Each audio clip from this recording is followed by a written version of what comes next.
Hi friends, Singapore chocolate. Singapore சாக்லேட்டோட தரத்தை இப்போ நீங்கள் பார்க்க போகிறீங்க.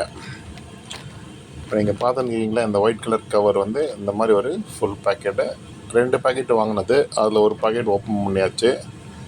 ஓப்பன் பண்ணி அதில் நாம் கொஞ்சம் சாக்லேட்லாம் நம்ம வெளியே கொட்டும்போது அந்த பேக்கெட்டில் இருந்து ஒரு சில கவர், அந்த சாக்லேட் கவர் வந்து உள்ள சாக்லேட்டே கிடையாது. இந்த மாதிரி கவர் ஆல்ரெடி கட் பண்ணி ஓப்பன் பண்ணியிருக்கு. அந்த பெரிய ஓப்பனிங் நான் பண்ணது. இப்போ அந்த உள்ளே இருக்க சாக்லேட் கவர் இருக்கு இல்லையா, இந்த கவர் உள்ள சாக்லேட்டே கிடையாது, அது ஆல்ரெடி கட் பண்ணியிருக்கு. இந்த மாதிரி 4-5 சாக்லேட் அப்படி இருக்குது. இந்த மாதிரி ஓப்பன் பண்ணாத கவர் உள்ள இன்னொரு கவர் ஓப்பன் பண்ணும்போது சாக்லேட்ஸ் வந்து அவ்வளோவா இல்லை.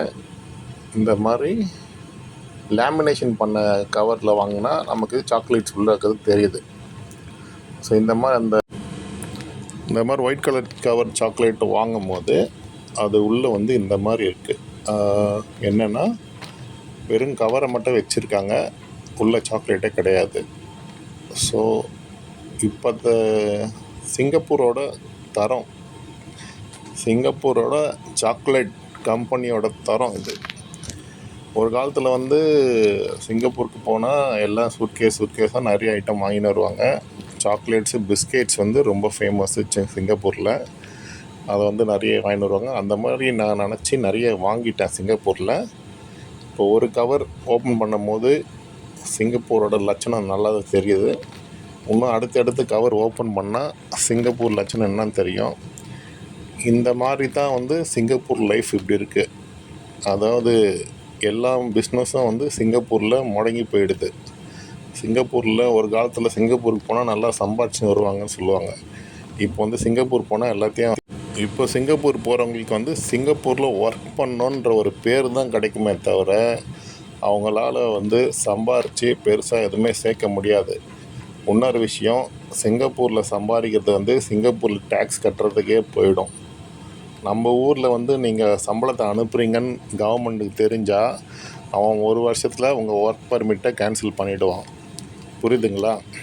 சிங்கப்பூரில் வேலை செய்கிறீங்கன்னா உங்கள் பசங்க வந்து சிங்கப்பூரில் படிக்கணும். அதே மாதிரி நீங்கள் ஒரு வீடு வாங்கி அந்த வீட்டுக்கு லோன் கட்டணும். அதே மாதிரி எல்லாம் டேக்ஸ் இங்கே சிங்கப்பூருக்கே கட்டுறீங்கன்னா உங்களை வந்து ஒர்க் பர்மிட் வந்து கண்டினியூ ஆகும். அப்படி கட்டாமல் நீங்கள் வந்து இந்தியாவுக்கு அனுப்புகிறீங்க, இல்லை அந்தந்த நேஷ்னாலிட்டி அவங்கவுங்க வீட்டுக்கு அனுப்புகிறாங்கன்னா அவங்களுக்கு வந்து ஒர்க் பர்மிட்டு 1 year 2 yearல கேன்சல் ஆகிடும். Singapore is full and full business. ஓகேவா? இப்போ இந்த சாக்லேட் நிலமை தான் அங்கே வாழ்கிற வாழ்க்கை நிலமையும். சிங்கப்பூரோட அவுட்லுக் தான் வந்து பிரம்மாண்டமாக இருக்குது. பட்டு உள்ளே வேலை செய்கிறவங்களுக்கு தான் தெரியும் அங்கே எவ்வளோ கஷ்டப்பட்டு அவங்க எல்லாமே சேர்த்துன்னுக்காங்க, எவ்வளோ கஷ்டப்பட்டு எல்லாம் வேலை பண்ணின்னு அங்கே டேக்ஸ்லாம் கட்டுறாங்கன்னு அவங்களுக்கு தான் தெரியும். மோஸ்ட் ஆஃப் த பீப்புள் நான் சிங்கப்பூரில் வேலை செய்கிறவங்கள்ட்ட பேசும்போது எப்போ வந்து இந்தியாவுக்கு வந்து செட்டில் ஆகுன்னு தான் யோசிச்சுருக்கிறாங்க. Thank you my friends. உங்கள் கமெண்ட் இந்த வீடியோவில் போடுங்க.